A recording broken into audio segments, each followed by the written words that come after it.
Nggak usah pakai timer, nggak usah pakai moderator. Oke. Ya, saya buka ya. Suaraku gimana? Bagus juga? Suaraku gimana? Iya, suaranya bagus, Bang. Oh, bagus. Seksi Ya, saya bagus buka ya. suaranya. Assalamualaikum warahmatullahi wabarakatuh. Alhamdulillahilladzi hadana li hadza wa ma kunna linahtadiya laula an hadanallah laqad ja'at rasulur rabbina bil haqq wa nudzu an tilkumul jannatu summa bima kuntum ta'malun asyhadu la ilaha illallah asyhadu anna muhammadan abduhu wa rasuluh sallallahu alaihi wasallam. Para pendengar sekalian dan para netizen yang ada di Zoom ini, malam ini akan diadakan diskusi atau debat antara Kristen dan Islam. Kristen diwakili oleh Satria Injil, sama Islam diwakili oleh Bang Juma yang akan mengangkat tema apakah Tuhannya orang Israel atau Tuhannya Yahudi itu sama dengan Tuhannya yang disembah oleh umat Islam. Ini nanti diskusikan oleh kedua narasumber ini. Ya, mudah-mudahan ini menjadi pencerahan bagi kita semua, khususnya bagi kita yang menimba ilmu terkait dengan ilmu agama Islam maupun yang kita ingin mengetahui ajaran Kristen.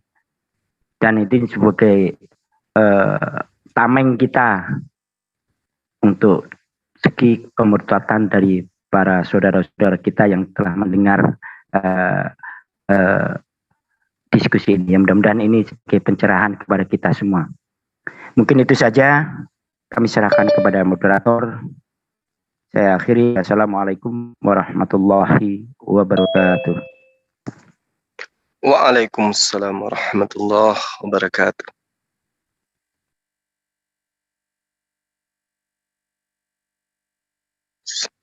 Ya, silakan. Silakan. Baik, siapa yang dapat giliran pertama? Silakan aja Bang, nggak apa-apa.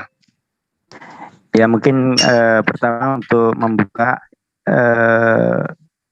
open statement Bang Injil dulu. Silakan Bang Injil. Baik, terima kasih buat teman-teman semuanya. Kita ingin belajar tentang ketuhanan dari masing-masing. Mudah-mudahan bisa mencapai suatu titik temu yang bisa mengedukasi kita dan umat, sehingga kita lebih paham tentang pengajaran dan pemahaman ini. Karena topiknya hari ini tentang apakah Tuhannya orang Israel sama dengan Tuhannya orang-orang Muslim, maka bisa kita bahas kapan dan sejak kapan ada pemanggilan terhadap nama Tuhan dari masing-masing. Tercatat bahwa Tuhannya orang Israel itu tercatat di dalam kitab Torah yang disebut dengan Yod-Heh-Waw-He. Dan karena itu sebuah nama, maka nama itu akan berlangsung sepanjang abad, sepanjang masa, karena nama itu tidak berubah.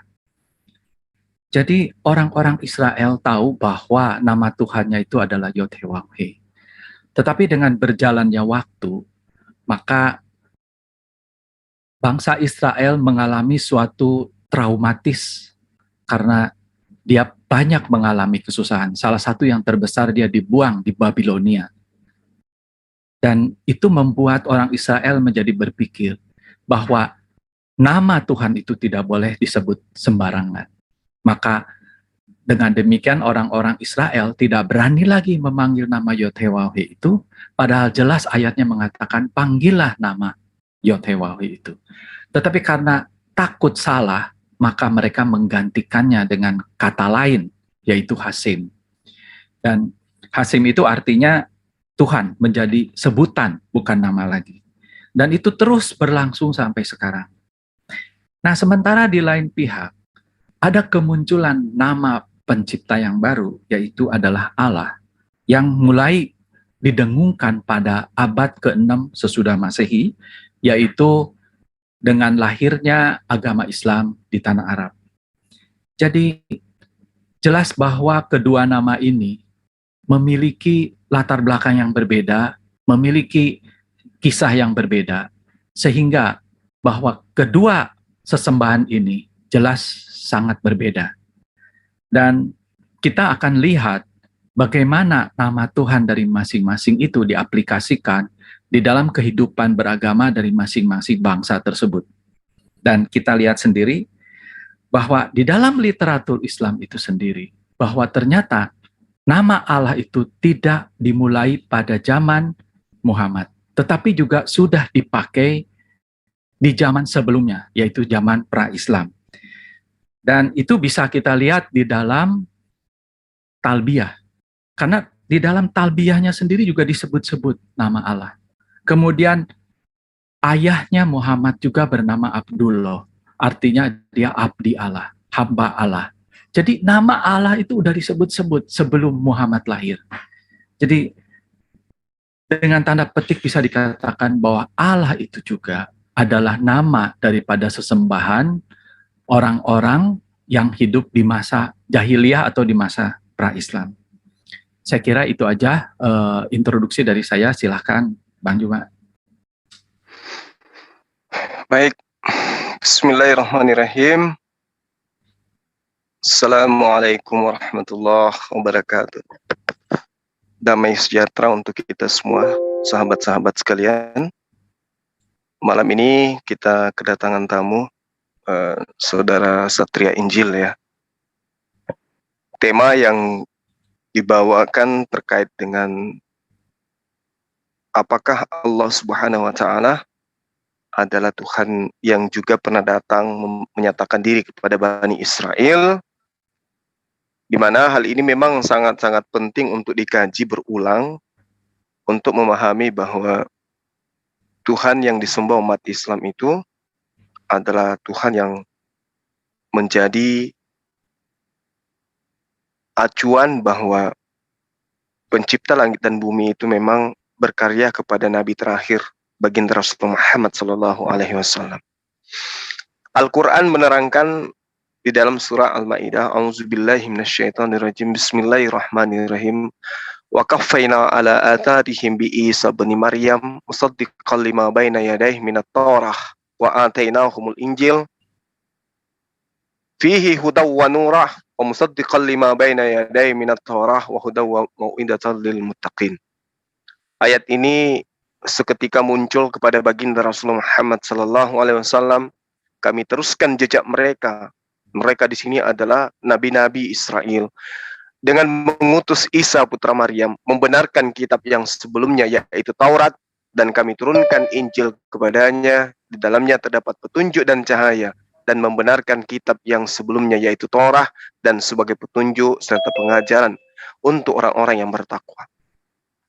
Jadi Tuhan yang umat Islam sembah adalah esensi hakikat yang pernah mewahyukan Taurat dan juga hikmat Injil kepada Nabi yang diutus kepada Bani Israel.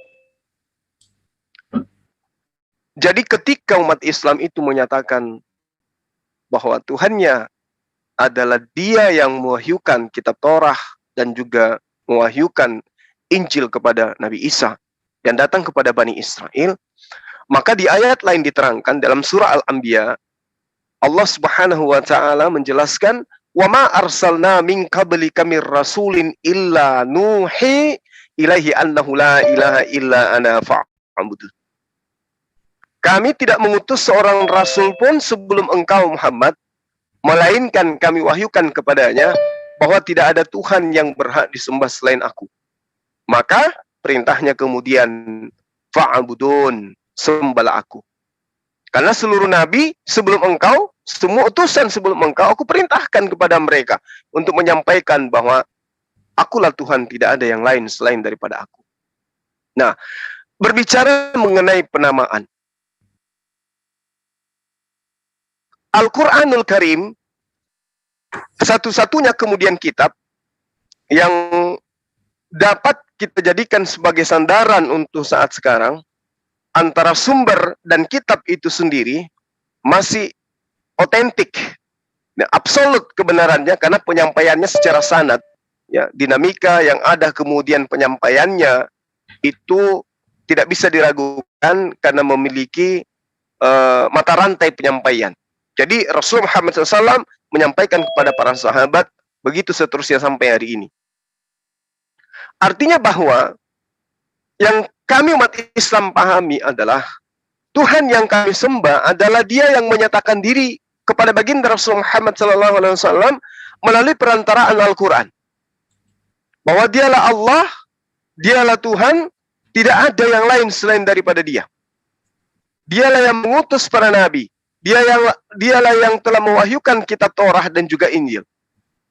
Ya, ini yang kemudian saya sampaikan pada saudara Satria Injil bahwa Tuhan yang kami sembah adalah Dia yang kemudian menyatakan dirinya sebagai pencipta, menyatakan dirinya sebagai yang mematikan, yang menghidupkan, yang maha kuasa dan sifat-sifat yang lain yang ada pada dirinya. Dan itu juga diuraikan oleh esensi ini, pribadi ini. Ketika dirinya menyatakan atas kuasanya kepada nabi-nabi sebelum baginda Rasulullah Muhammad SAW. Dan itu masih bisa ditemukan di dalam terjemahan yang kemudian diimani oleh teman-teman sebagai firman Tuhan. Demikian sementara.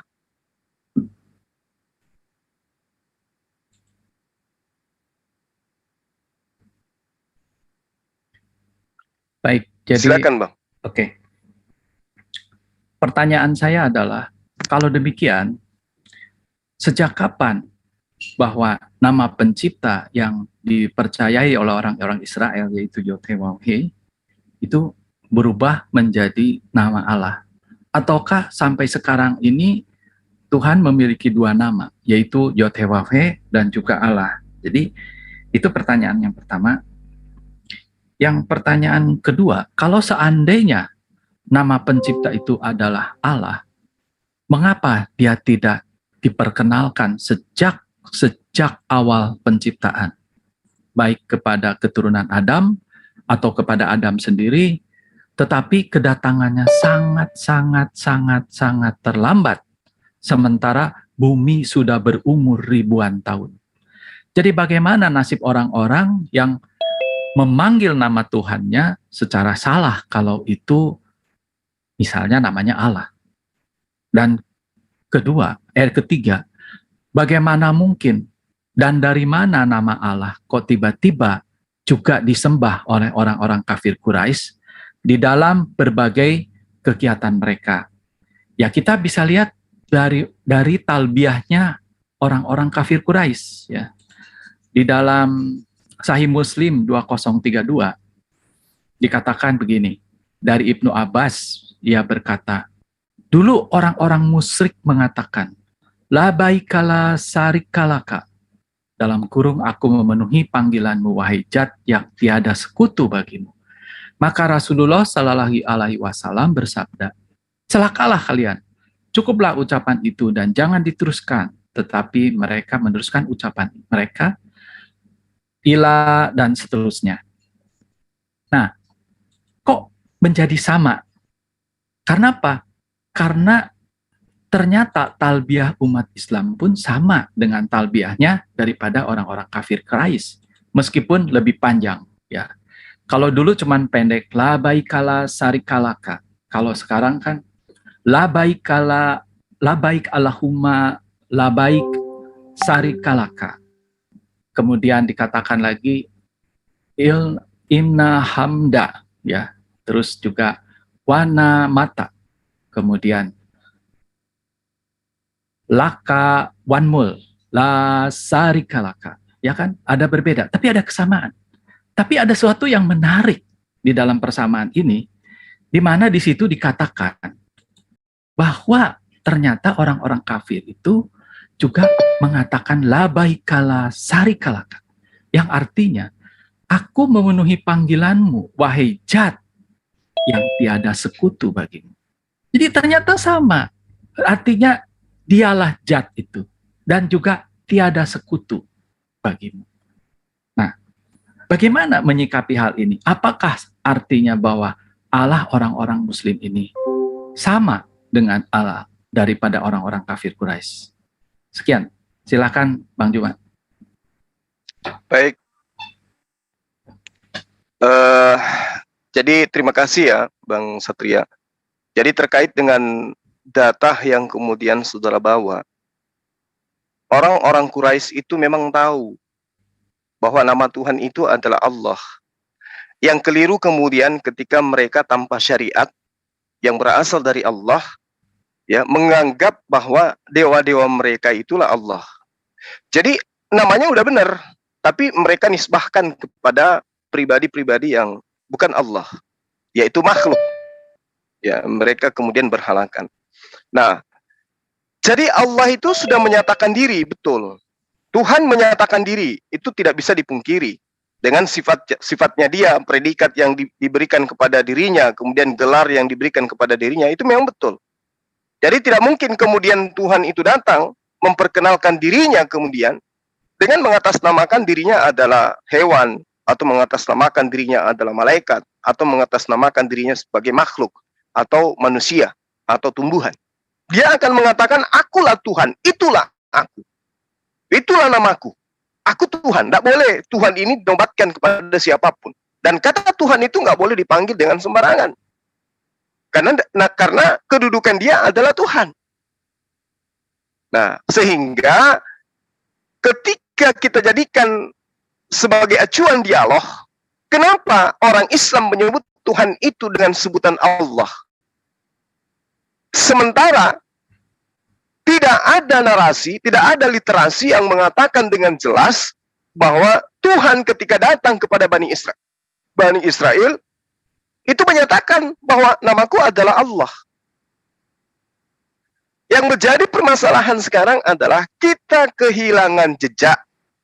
Kitab yang seharusnya menjadi acuan untuk mengukur keotentikan Al-Quran itu sudah tidak ada. Kitab yang diterima oleh Nabi Musa, kita tidak temukan. Injil yang kemudian diberikan kepada Yesus atau Isa, juga kita tidak temukan. Itu yang pertama. Kedua, Torah dan juga Injil, demikian juga Zabur, itu diberikan kepada kaum yang tegar tengkuk, yang kepada pembawanya saja ditolak, apalagi yang dibawa.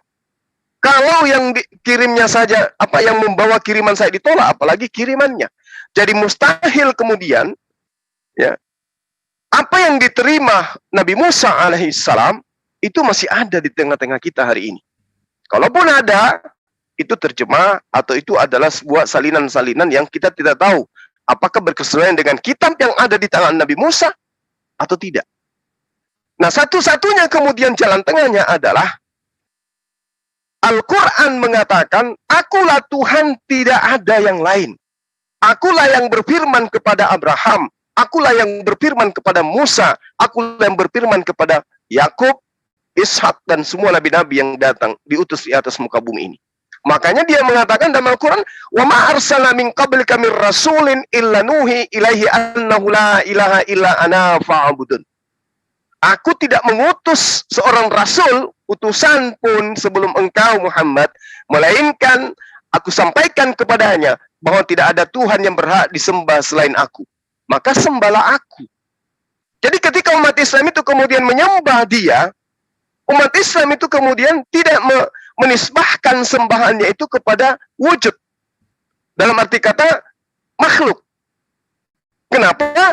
Karena Tuhan yang menyatakan diri melalui Al-Quran itu menyatakan bahwa dirinya tidak sama dengan apapun. Laisa kamislihi syai'. Tidak ada yang serupa dengan dirinya. Nah, kemudian ketika kita bertanya kepada teman-teman yang mengaku bahwa kitabnya lebih tua, siapakah Tuhanmu? Dia akan mengatakan Tuhan kami adalah ruah. Bagaimana wujud ruah? Tidak ada yang bisa menggambarkan. Karena itulah Al-Quran sudah benar. Laisa kamislihi syai'. Tidak ada yang serupa dengan dia, kecuali ada yang bisa menggambarkan bentuk roh itu seperti apa. Nah, ini yang perlu dipahami. Nah, terkait dengan penamaan kemudian, memang di dalam kitab yang ada di tengah-tengah kita, kitabnya teman-teman Israel, teman Bani Israel, dan juga diambil oleh teman-teman Kristen. Ya, dia katakan, akulah Tuhan, itulah namaku. Memang dia katakan, akulah Tuhan, itulah namaku. Jadi Tuhan di sini itu adalah konsep esensi dirinya yang tidak ada duanya. Aku Tuhan. Aku Tuhan. Ani Yodhepafe. Aku Tuhan. Tidak ada yang lain. Aku sendiri yang dikatakan Tuhan. Jadi ayam tidak boleh disebut Tuhan. Kucing nggak boleh disebut Tuhan, ikan nggak boleh disebut Tuhan, tumbuhan nggak boleh disebut Tuhan. Sehebat apapun dan semahal apapun tumbuhan itu tidak boleh dinobatkan kepada dirinya sebagai Tuhan. Kenapa? Karena Tuhan mengatakan, akulah Tuhan, itulah namaku, dan aku tidak akan memberikan kemuliaanku kepada yang lain, atau kemasyhuranku kepada yang lain. Makanya dikatakan dalam Al-Quran, Innani anallah, la ilaha illa ana. Aku ini adalah Allah. Aku inilah Tuhan Allah. Tidak ada yang lain selain daripada aku. Nah, ini yang dikatakan laisa kamitslihi syai', tidak ada yang serupa denganku. Jadi ketika kitabnya teman-teman Kristen, aku inilah Tuhan, apa yang disebut di sana? Ani yothepafe husami ukai bodi le aserlo aten, tidak kuberikan kepada yang lain. Tidak lo aten kepada yang lain. Kemuliaannya itu tidak diberikan kepada siapapun. Nah, ketika dikatakan aku ini Tuhan, ini bukan nama pribadi. Ini adalah sandang yang diberikan kepada Dia sebagai pencipta. Aku ini Tuhan. Aku ini Yodhepafe. Artinya Dia pencipta. Dia yang menghidupkan, Dia yang mematikan. Tetapi tentang nama pribadinya, itu belum Dia nyatakan kepada siapapun. Makanya di dalam Keluaran 6 nomor 3 diterangkan, aku telah menampakkan diri kepada Abraham, Ishak dan juga Yakub sebagai Tuhan yang Maha Kuasa. Tetapi dengan namaku Tuhan, aku belum menyatakan diri. Artinya, tetapi dengan namaku, ya, Tuhan, entah siapa namanya, aku belum menyatakan diri. Jadi nama Tuhan itu belum diperkenalkan kepada Abraham. Tetapi tentang dirinya bahwa akulah Yodhepafe, Tuhan, aku sudah menyatakan kepada mereka. Aku sudah menampakkan, aku sudah menyatakan bahwa akulah Tuhan. Tapi tentang nama pribadiku, aku tidak berikan kepada mereka. Wa ereka el Abraham, el Yisak, el Yakub. Lalu dia katakan, lo naudati lahem, aku tidak nyatakan kepada mereka. Tentang apa? Tentang apa yang dia tidak nyatakan? Usami Yodhepafe, tentang namanya, kalau dia itu adalah Tuhan. Nah, sekarang pertanyaannya, apakah Yodhepafe itu nama? Tidak. Yodhepafe itu adalah gelar. Gelar yang hanya dimiliki oleh Sang Pencipta langit dan bumi. Tidak boleh diberikan kepada yang lain. Tidak boleh disebut sembarangan Yahweh itu. Bahwa dia Tuhan, oh si Tuhan itu namanya Ucok. Nggak boleh sembarangan disebut.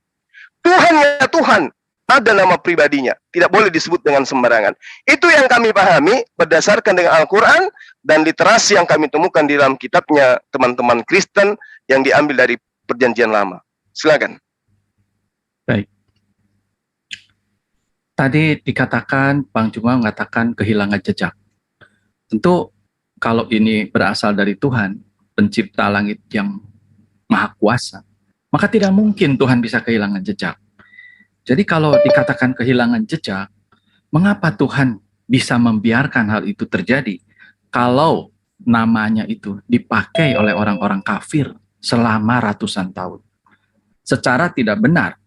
Dan itu sangat luar biasa, karena memanggil nama Allah, kemudian dengan melakukan ritual-ritual yang sama dengan yang dilakukan oleh orang Islam, maka artinya bahwa Allah itu membiarkan namanya digunakan oleh orang-orang pagan. Artinya nama Allah itu dicoreng habis-habisan oleh orang-orang kafir. Misalnya pada saat haji, ya, tawaf, itu tetap menggunakan Allah. Jadi kalau dikatakan kehilangan jejak, pertanyaannya mungkin apakah memang nggak ada sebenarnya jejak itu gitu ya? Bagaimana Anda tahu bahwa itu kehilangan jejak? Ya mungkin memang jejaknya nggak ada. Kalau jejaknya nggak ada, ya berarti nama Allah itu memang dimulai sejak orang-orang kafir Quraisy melakukan ibadah. Karena kalau Anda mencari jejak kemanapun, ya nggak mungkin ada. Demikian juga Tuhan, pencipta, tidak mungkin mendapatkan jejak itu karena memang nama Allah itu baru ada sejak orang-orang kafir Quraisy. Bukan sejak dahulu kala. Karena pertanyaannya, apakah ini hanya sekedar klaim? Karena kalau itu hanya sekedar klaim tanpa bukti, dan tadi cuma mengatakan kehilangan jejak, maka artinya ya memang tidak ada gitu kaitannya antara nama Allah dengan Yod-Heh-Wav-He yang disembah oleh Abraham. Nah, terus kemudian kalau dikatakan tadi ya bahwa kemudian Tuhan juga menyatakan bahwa dia Allah Abraham, Allah Ishak, Allah Yakub, tapi tak pernah disebut Allahnya Ismail. Jadi ada masalah apa? Karena kalau dikatakan di Alkitab, namaku adalah Tuhan, itu di dalam terjemahannya Tuhan memang. Tetapi dalam aslinya memang Yod-Heh-Wav-He. Akulah Yod-Heh-Wav-He, itulah namaku. Jadi kalau demikian, Tuhan yang sudah memperkenalkan dirinya namanya Yod-Heh-Wav-He, mungkin 3 sampai 4.000 tahun sebelum Muhammad, kok sekarang ada nama baru? Apakah itu bentukan baru? Kalau seandainya Tuhan menyatakan diri dengan nama yang baru itu, kapan Tuhan menyatakan diri namanya Allah kepada Muhammad? Sementara Allah sendiri tidak pernah menyatakan dirinya kepada Muhammad. Karena yang datang kepada Muhammad itu adalah utusan. Tetapi bukan Allah itu sendiri yang memperkenalkan diri secara langsung juga kepada Musa. Jadi di sini tidak terjadi keseimbangan. Kalau kepada Musa, Tuhan yang memperkenalkan namanya secara langsung, lalu mengapa untuk nama yang sama, yaitu Allah, juga tidak memperkenalkan diri secara langsung kepada Muhammad, melainkan melalui utusan. Di sini tidak seimbang. Jadi nanti kembali ujungnya akan bertanya, siapakah sebenarnya utusan itu yang mengatasnamakan Sang Pencipta? Nah, ini suatu persoalan tersendiri juga. Ya. Jadi masalahnya karena nama Allah itu diperkenalkan sangat terlambat. Sangat-sangat terlambat. Sehingga menimbulkan kekisruhan. Seolah-olah di pandangan orang-orang Islam bahwa nama Yod-Heh-Wav-He itu adalah sama dengan nama Allah. Tetapi dari sudut pandang kitab suci, di dalam Alkitab tidak pernah disebut-sebut bahwa dia akan bernama Allah. Tetapi kalau dia mau menyatakan diri, ada memang. Tetapi mana buktinya bahwa dia menyatakan diri gitu. Sementara di dalam perjanjian baru, pencipta itu menyatakan diri. Pada saat Yesus memulai pekerjaannya di Sungai Yordan, ada suara dari langit yang mengatakan, inilah anak yang kukasihi, kepadanya lah aku berkenan. Turutilah dia. Itu perintah Sang Pencipta. Dan nama Yesus itu sendiri, di dalam bahasa asli Ibraninya, terkandung nama Yod-Heh-Wav-He. Karena nama Yesus itu adalah dalam bahasa Yunani.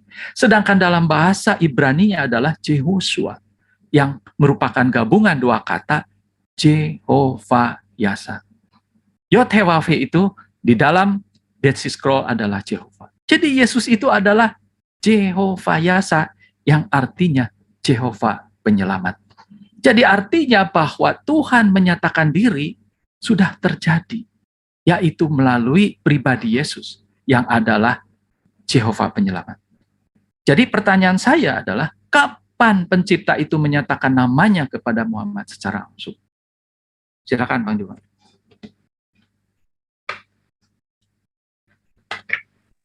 Baik, makasih banyak Bang. Jadi kalau tadi dikatakan Tuhannya Bani Israel yang menyatakan dirinya sebagai pencipta, tidak serupa dengan apapun, tidak dibentuk dalam rupa apapun, yang mematikan dan menghidupkan. Lalu kemudian Yesus yang adalah manusia yang dimatikan dan juga dihidupkan, dinobatkan menjadi Tuhannya Bani Israel. Oleh karena Yesua tadi, itu adalah sesuatu yang tidak rasional.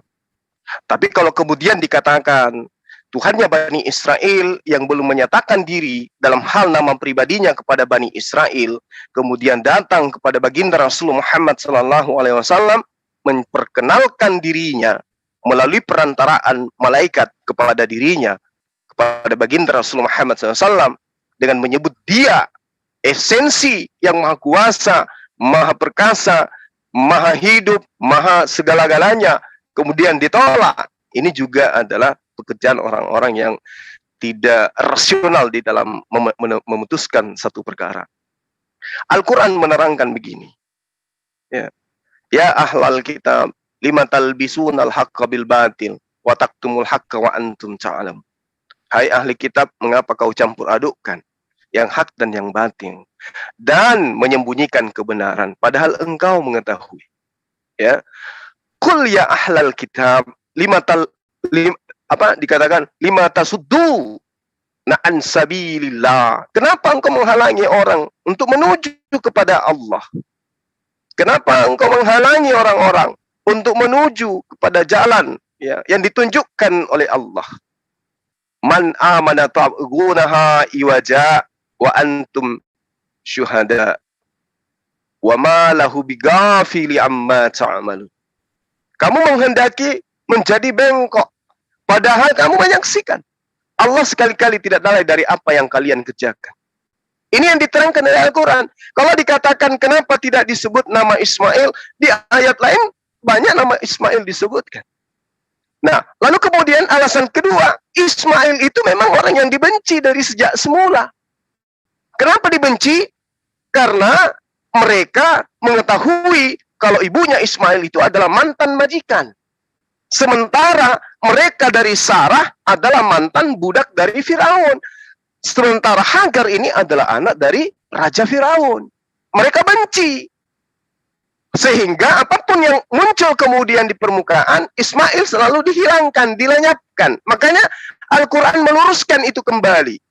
Hai ahli kitab, lima talbisunal haqqa bil batil. Mengapa kau mencampur adukkan? Mengapa kau menyembunyikan kebenaran? Ini yang diterangkan oleh Al-Quranul Karim. Nah, coba kita lihat. Apa pesan yang masih bisa kita temukan di dalam kitab yang hari ini hanya bisa ditemukan bahasa Indonesianya? Ulangan 4 nomor 2. Janganlah kamu menambahi apa yang kuperintahkan kepadamu. Dan jangan kamu mengurangi. Itu artinya bahwa ada indikasi penambahan dan pengurangan. Kenapa? Karena kitab ini diberikan kepada orang yang memang pada dasarnya sudah menolak. Mereka adalah bangsa yang tegar tengkuk. Jangankan buku Taurat, Yesus yang nyata-nyata punya mujizat yang luar biasa itu pun ditolak oleh mereka. Untung saja ada dari non-Yahudi yang menerimanya, tapi itu pun offside, menganggapnya Tuhan. Amsal 30 nomor 6, jangan menambahi firman-Nya, supaya engkau tidak ditegurnya, supaya kau jangan dianggap sebagai pendusta. Ini yang perlu kita pahami bersama. Belum lagi kalau kita melihat di dalam Yeremia 8 nomor 8. Bagaimana kamu berkata, kami bijaksana dan kami mempunyai Taurat Tuhan. Sesungguhnya pena palsu penyurat sudah membuatnya menjadi bohong. Ini data. Nah, di luar daripada itu, di dalam pengajaran yang pernah kita kaji bersama, ya teman-teman yang ada di Zoom ini udah pada tahu. Bagaimana kemudian tertulis di dalam pengajaran yang kita pahami, di dalam catatan 1 MKB misalnya, ya 1 MKB itu menerangkan di dalam data yang sangat jelas, kitab-kitab Torah yang ditemukan disobek-sobek dan dibakar habis. Jika pada salah seorang terdapat kitab perjanjian, atau jika seorang terpaut pada hukum Torah, maka orang itu akan dihukum mati di pengadilan kerajaan. Jadi bagaimana mungkin kemudian buku yang sudah disobek-sobek, sudah dibakar habis, yang mana menyisahkan terjemahan-terjemahan dari salinan-salinan yang kita tidak tahu asal-usulnya kemudian, itu dijadikan sebagai tolak ukur untuk menilai Al-Quran. Tolak ukur untuk menilai Allah. Gak mungkin. Makanya Al-Quran itu begitu dia datang, tidak melalui proses penelitian. Seketika dia wahyu dari langit, diterima, disampaikan. Masalah benar atau tidaknya silakan zaman, silakan manusia yang membuktikan itu. Nah, ketika dikatakan bahwa kami teruskan jejak mereka dengan mengutus Isa putra Maryam, membenarkan kitab sebelumnya, yaitu Taurat, dan kami turunkan Injil kepadanya. Di dalamnya terdapat petunjuk dan cahaya, dan membenarkan kitab yang sebelumnya yaitu Torah, dan sebagai petunjuk serta pengajaran bagi orang-orang yang bertakwa. Itu berarti bahwa kami menerima informasi dari esensi yang dulu pernah mewahyukan Torah, yang pernah mewahyukan Injil kepada para nabi. Sehingga kami meyakini ini adalah kebenaran yang mutlak. Kami ingin berpindah ke Torah, Torahnya sudah nggak ada. Berpindah ke Injil, Injilnya sudah nggak ada. Satu-satunya solusi adalah Al-Quranul Karim. Karena menjabarkan apa yang kemudian ditorehkan di dalamnya tanpa Rasulullah Muhammad SAW melakukan penelitian dan penyelidikan. Artinya, biarkan waktu, biarkan zaman, biarkan ilmu pengetahuan yang dimiliki oleh manusia untuk membuktikan kebenaran Al-Quran sebagai firman Allah. Jadi saya hanya ingin mengatakan kepada saudara, ketika Tuhan datang kepada para nabi, di mana di dalam kitab saudara masih ditemukan pernyataan-pernyataan itu, sungguh yang dikatakan nama di situ adalah pernyataan sebagai Tuhan. Bukan pernyataan sebagai makhluk, bukan pernyataan sebagai hewan, bukan pernyataan sebagai tumbuhan, tapi sekali lagi pernyataan sebagai Khalik, pencipta yang maha hidup. Yod, he, Vav, he. Itu, silakan. Baik. Jadi kalau dikatakan tadi ya bahwa harus diluruskan apa yang telah ada. Bahkan ditemukan di Yeremia 8 ayat 8 bahwa sudah ada pemalsuan terhadap kitab-kitab Yahudi. Justru disitulah Nabi Yeremia ada untuk memberitahu bahwa ada pena palsu yang mengubah isi daripada kitab suci. Itu bukan berarti bahwa seluruhnya itu berubah. Jadi kalau ada orang yang mengubah, menyalin sesuatu yang salah, maka yang aslinya tetap ada. Tidak berubah. Pemalsuan Alkitab itu bukan hanya terjadi di Yeremia. Dalam periode-periode yang lain juga banyak terjadi pemalsuan. Tetapi karena ada Sang Pencipta yang menjaga ini, maka itu tidak pernah terjadi. Karena kita percaya bahwa Tuhan itu Maha Kuasa. Tuhan Pencipta tidak mungkin pilih-pilih mana wahyu yang harus diluruskan, mana wahyu yang dibiarkan bengkok. Tidak mungkin. Sekali Pencipta itu membiarkan yang bengkok, maka selamanya pun dia membiarkan yang bengkok. Karena Allah yang maha perkasa, maha tahu, dia udah tahu kok kitabnya akan dibelokkan atau gimana. Jadi kalau dikatakan bahwa sudah terjadi pemalsuan, sudah terjadi perubahan, sudah terjadi lain sebagainya harus diluruskan. Ya saya kira itu sama aja dengan menuduh Tuhan tidak sanggup untuk menjaga kitabnya. Tidak sanggup Tuhan itu untuk membawa firman itu sampai kepada umatnya dengan tepat.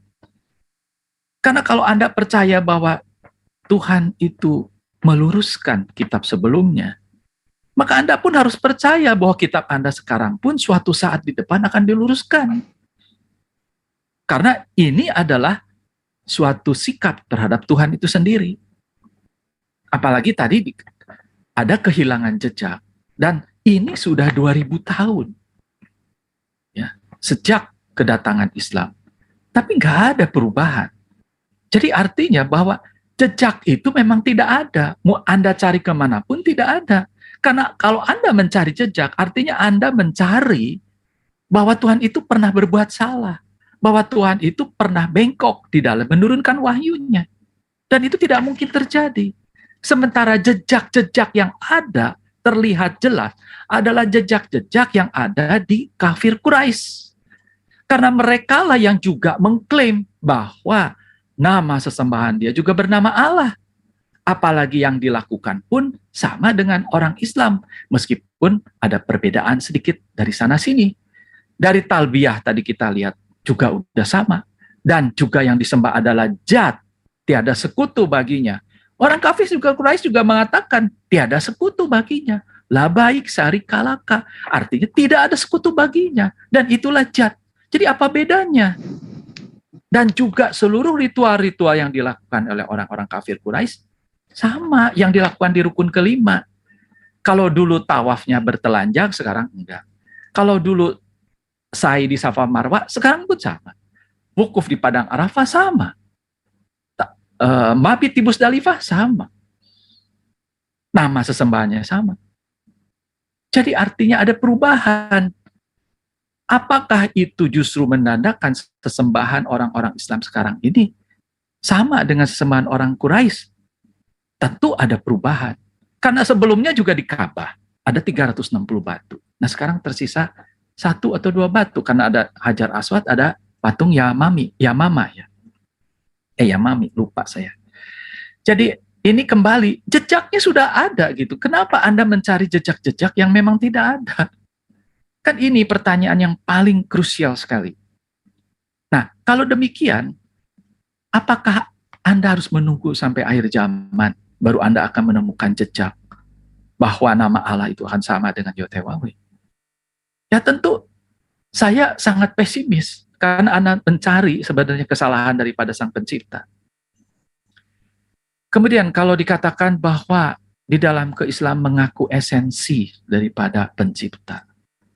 Ya, tapi itu tidak membuktikan bahwa Allahnya orang-orang Muslim sama dengan orang-orang Israel. Karena setiap sesembahan pun akan mengaku bahwa sesembahannya yang paling benar, sesembahannya yang paling esensi. Ya kan? Nah, apalagi kalau dikatakan soal tauhid dan monoteisme. Ternyata monoteisme itu bukan milik daripada agama. Ternyata ada juga sebagian pagan pun berlandaskan monoteis. Dan mereka mengatakan tauhid. Terus kalau mereka mengesensikan penciptanya tauhid, apakah kita atau Anda berani mengatakan sama dengan mereka? Ya tentu saya harapannya tidak. Tapi kembali, inilah yang harus Bang Juma jawab. Jejaknya sudah ada. Anda mencari jejak-jejak yang tidak mungkin. Karena artinya Anda mencari jejak-jejak Tuhan di dalam pewahyuannya selama sekian ratus tahun sampai ke zaman Muhammad. Atau sampai ke zaman orang-orang kafir Quraisy. Silakan Bang Juma. Oke, baik. Jadi sangat menarik ya kemudian apa yang saudara paparkan tentang bahwa penyelewengan itu muncul kemudian karena adanya orang-orang Quraisy yang menyebut sebutan Tuhan dengan sebutan Allah. Nah gini, orang-orang Quraisy ini itu perlu Anda pahami bahwa dia adalah keturunan dari Nabi Ismail. Sementara Allah datang kepada Abraham, orang kedua setelah Abraham yang kemudian ikut merasakan ya Tuhan di dalam kehadiratnya itu adalah Ismail. Ismail dan juga bapaknya lah yang kemudian manusia yang pertama tunduk terhadap aturan mainnya Tuhan pencipta langit dan bumi. Dia yang disunat bersama dengan Abraham. Lalu kemana Ibrahim membawa anaknya? Ismail. Jadi ketika Ismail dan Abraham ya mendapatkan kenyataan bahwa Tuhan datang menyatakan diri kepada mereka, mereka tahu Tuhan mereka itu siapa? Dialah Allah. Makanya saya katakan di awal bahwa kita tidak bisa lagi menemukan sebuah kitab yang diterima oleh Nabi Musa di mana di dalamnya besar kemungkinan bahwa Allah sudah menyatakan diri kepada Abraham dan dinyatakan di dalam kitabnya Nabi Musa.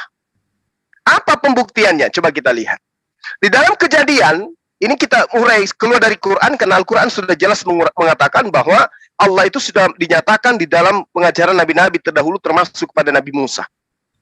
Nah, sekarang kita lihat di dalam kitab saudara yang Anda imani sebagai firman Tuhan. Kejadian 17. Aku akan menjadi Tuhanmu, aku akan menjadi Allahmu. Allah anak-anakmu, keturunanmu secara turun-temurun. Kejadian 17. Aku akan memberikan engkau anak yang banyak. Engkau akan memperanakkan anak cucu yang banyak. Laksana pasir di pantai, seperti buih di lautan, bintang di langit. Kata Allah kepada Abraham. Dan itu digenapi oleh anaknya. Digenapi oleh anaknya. Apa pembuktiannya? Kita lihat hari ini. Orang Yahudi itu hanya berkisar berapa juta? 2 jutaan mungkin, kalau nggak salah. Di antara yang ada yang hidup hari ini.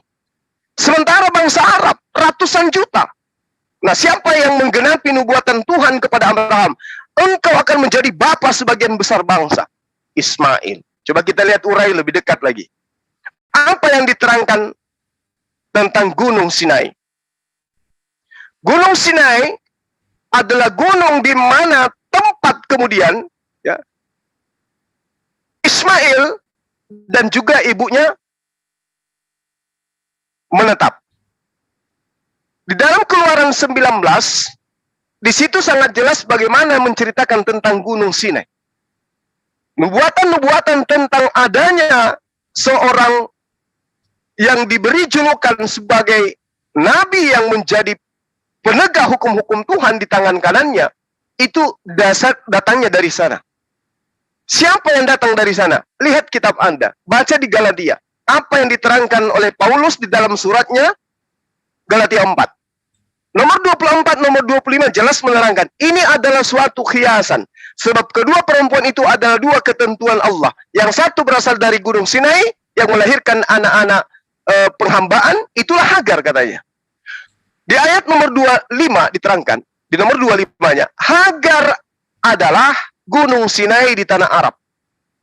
Jadi kalau Anda kemudian menemukan orang-orang Quraisy menyebut sebutan Allah, itu karena ajaran dari nenek moyang mereka.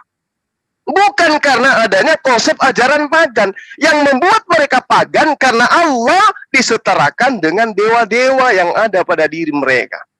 Sama sekarang, sama dengan Kristen sekarang. Nama Allah dinobatkan kepada roh-roh. Dinobatkan kepada Tuhan Bapa, Tuhan Anak, dan Roh Kudus. Sama. Jadi kalian dengan orang-orang Quraisy jahiliyah itu sama. Mengambil nama Allah, memberikan kepada makhluk. Sama. Nah ini, kalau Al-Quran menerangkan itu udah jelas. Sekarang di kitab Anda menjelaskan begitu. Hagar adalah Gunung Sinai di tanah Arab. Dan ia sama dengan Yerusalem yang sekarang. Karena ia hidup dalam penghambaan dengan anak-anaknya.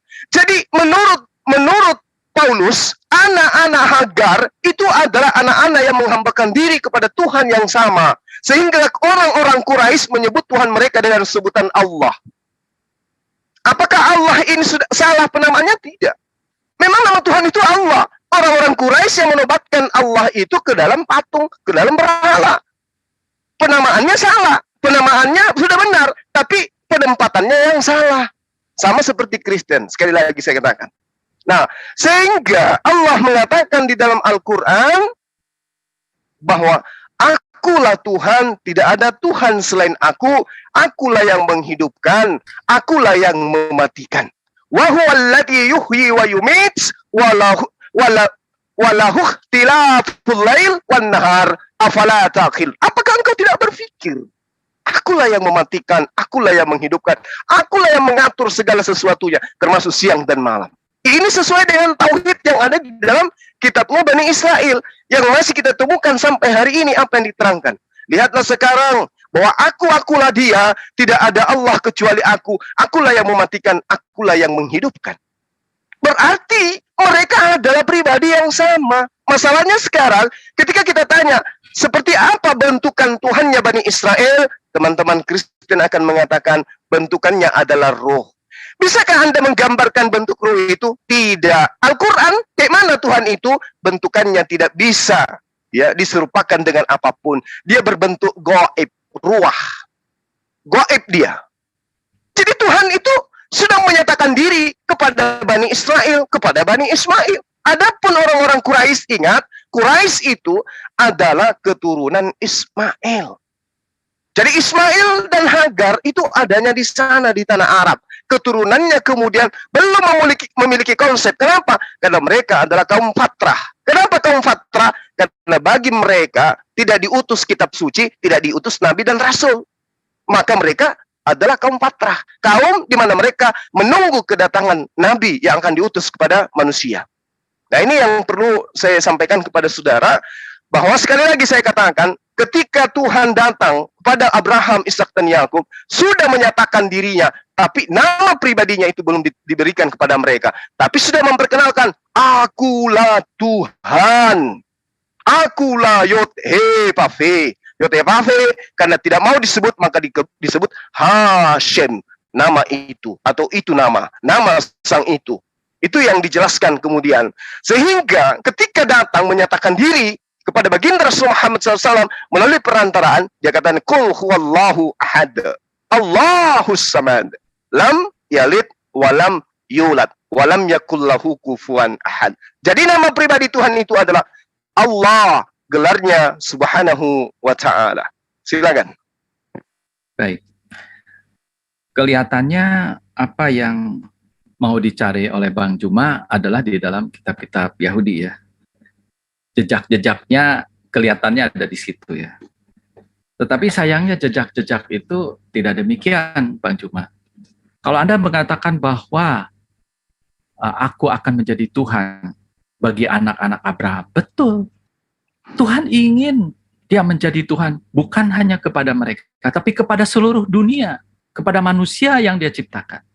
Tapi masalahnya manusianya menolak. Manusianya membuat Tuhan dari patung lembu dan lain sebagainya. Jadi kalau Anda katakan bahwa Tuhan ingin menjadi juga Tuhannya Ismail dan keturunannya, betul. Tapi masalahnya tidak tercatat bahwa Ismail dan keturunannya adalah memanggil nama Yotewahwe, memanggil nama Tuhan. Tidak pernah tercatat. Malah di dalam kitab Mazmur dan di dalam kitab-kitab Yesaya dan yang lain-lain, bahwa bangsa Arab itu ternyata sudah menjadikan seteru bagi Daud.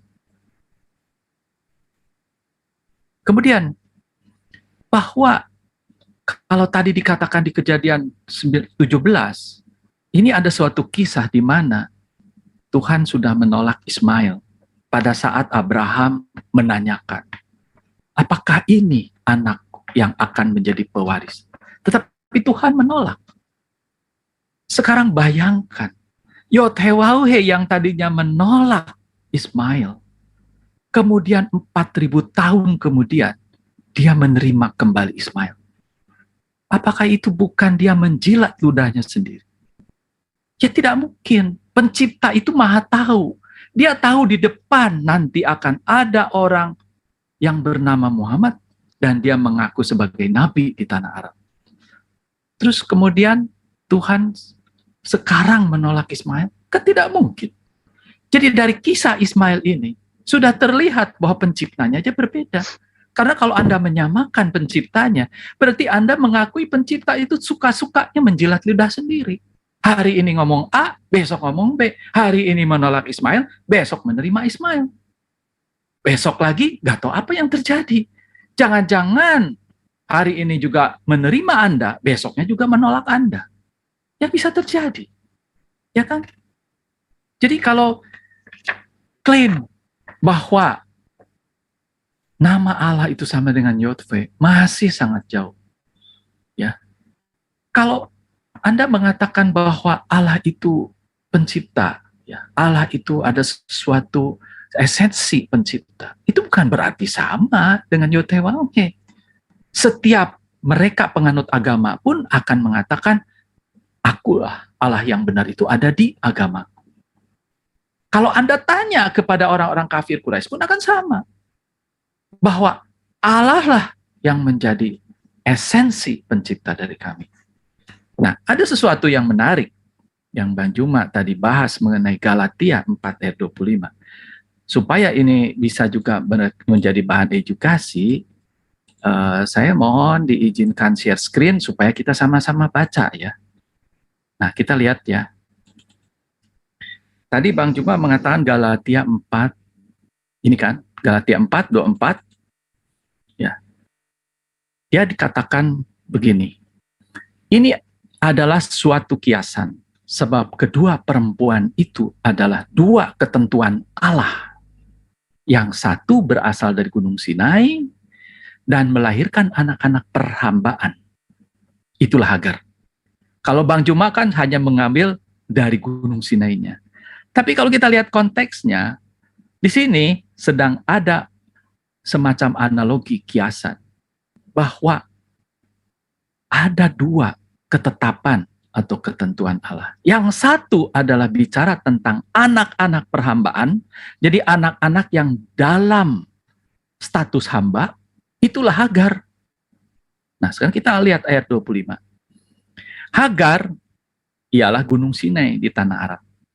Ya, Gunung Sinai ada di Jazirah Arab Utara, ya, dekat dengan Mesir. Dan ia sama dengan Yerusalem yang sekarang karena ia hidup dalam perhambaan dengan anak-anaknya. Ayat 26. Tetapi Yerusalem surgawi adalah perempuan yang merdeka, dan ialah ibu kita. Jadi artinya di sini ada dua kategori. Yerusalem yang sekarang, yaitu pada saat Paulus hidup, yaitu Yerusalem, waktu itu masih ada bait suci ya, yang ada, dan itu adalah melambangkan hidup dalam perhambaan. Sedangkan Sarah yang di ayat 26, Yerusalem surgawi adalah perempuan yang merdeka, ialah ibu kita. Yang ini yang dimaksud adalah Sarah. Jadi Hagar adalah simbol daripada dunia, sedangkan Sarah adalah simbol daripada surgawi. Itu maksud dari konteks ini. Bukan artinya seperti yang Anda mau tadi, bahwa Hagar itu memiliki tempat di hati Allah. Di sini hanya dipakai sebagai pengajaran kiasan. Anda mau ikut dunia atau Anda mau ikut surga. Oke, sekian. Silakan Bang Juma. Iya, jadi sederhana sekali untuk kemudian mengetahui apakah yang ada di dalam kitab Anda itu benar ceritanya atau dibuat-buat gitu ya. Makanya Al-Quran di awal saat tadi mengatakan, Al-Quran banyak menyeru, wahai ahli kitab, mengapa engkau menyembunyikan kebenaran? Mengapa engkau membolak-balikkan kebenaran? Mengapa engkau menghalang-halangi orang menuju kepada Allah? Itu yang diterangkan oleh Al-Quran. Tadi saya sudah bacakan banyak data untuk itu ya. Nah, mari kita lihat. Ketika Al-Quran menerangkan seperti itu, mengapa kau mencampur adukkan? Mengapa kau menyembunyikan kebenaran? Padahal engkau mengetahui. Ya ahlal kitab, lima talbisunal haqqa bil batil wa taktumunal haqqa wa antum ta'lamun. Engkau tahu bahwa Ismail itu adalah anak daripada Abraham. Engkau tahu bahwa dia adalah anak tunggal. Dia yang pernah hadir di atas muka bumi di dalam kehidupan Abraham sebagai anak satu-satunya. Ishak tidak. Ishak itu adalah anak kedua. Di mana saat itu sudah ada Ismail. Dan di dalam kitab yang Anda pegang, dikatakan Ismail itu anakmu juga. Karena dia juga adalah anakmu. Dan kalau ketika Anda mengatakan, oh dia tidak dianggap, dia adalah anak hamba, tunggu dulu. Yang mentaati perintah Tuhan, perjanjian Tuhan pertama kali bukan Ishak, tapi Ismail. Yang ditemani oleh Abraham untuk bersunat bukan Ishak, tapi Ismail. Baca kitab Kejadian 17. Janji-janji Allah kepada Abraham semuanya digenapi oleh Ismail, bukan Ishak. Contoh, analogi sederhana yang bisa kita temukan hari ini. Ketika Kristen datang, ini logika, analisa yang kita bisa temukan hari ini.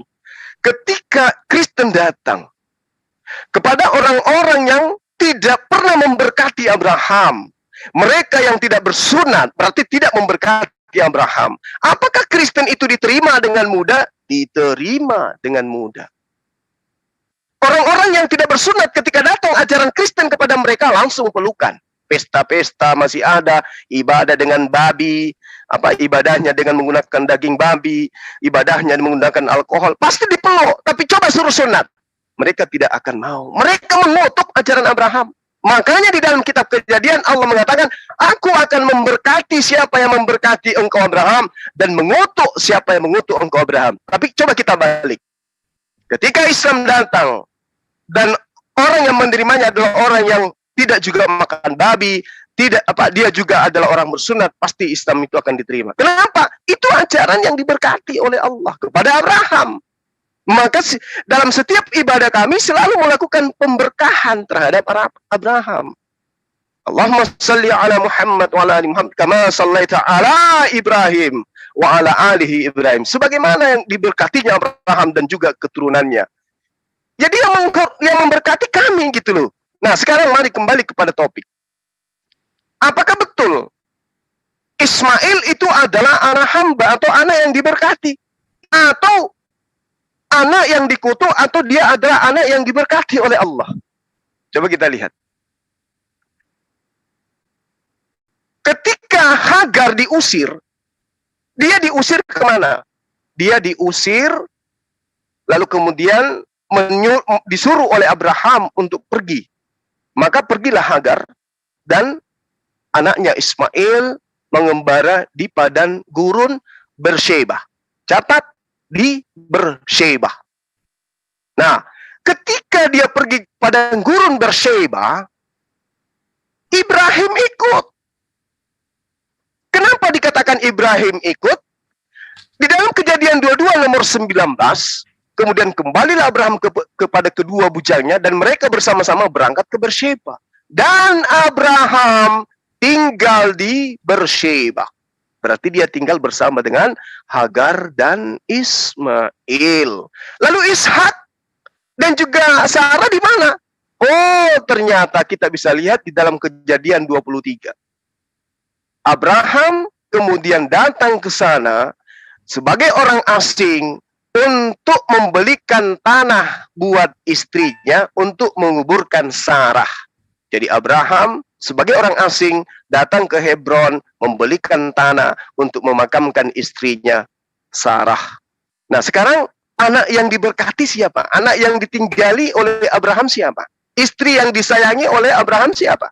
Sarah atau Hagar? Terbukti Abraham tinggal bersama Hagar di Beersheba, bukan di Hebron. Jadi ini fakta yang tidak bisa Anda bantah. Ketika Sarah meninggal di usia 127 tahun di Hebron, di Kiryat Arba, itu Abraham datang sebagai orang asing. Di sana dia datang sebagai orang asing. Sementara diterangkan Abraham menetap tinggal di Beersheba. Siapa yang ada di Beersheba? Jelas adalah Hagar dan anaknya Ismail. Jadi kalau Anda mengatakan kami adalah anak-anak surgawi, anak surgawi nggak sunat kayak mana cerita itu? Nggak mungkin lah, nggak mungkin. Karena perjanjian kekal Allah kepada Abraham, anak-anaknya dan keturunannya, kalau hanya dikatakan keturunannya, berarti hanya stop kepada keturunannya. Tapi dikatakan turun temurun, artinya siapapun yang terkontaminasi dengan keturunan Abraham, mereka wajib hukumnya bersunat. Makanya saya katakan ketika dikatakan dan Hagar itu bersama dengan dan Hagar dan anak-anaknya itu tinggal di Arab. Maka ketika Anda membawa Quraisy, wajar orang Quraisy itu mengatakan Allah. Kenapa?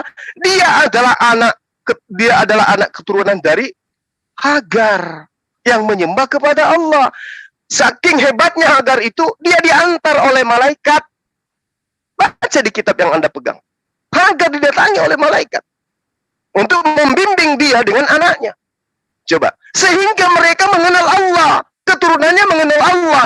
Cuman sekali lagi saya katakan, mereka belum ada akidah tauhid, mereka belum ada pengajaran syariat, mereka adalah bangsa yang fatra, tidak ada datang nabi dan kitab suci kepada mereka. Mereka menyembah selain Allah, tetapi tetap menyebut Allah. Oleh karena itulah ayah daripada Rasulullah dinamai Abdullah, hamba Allah.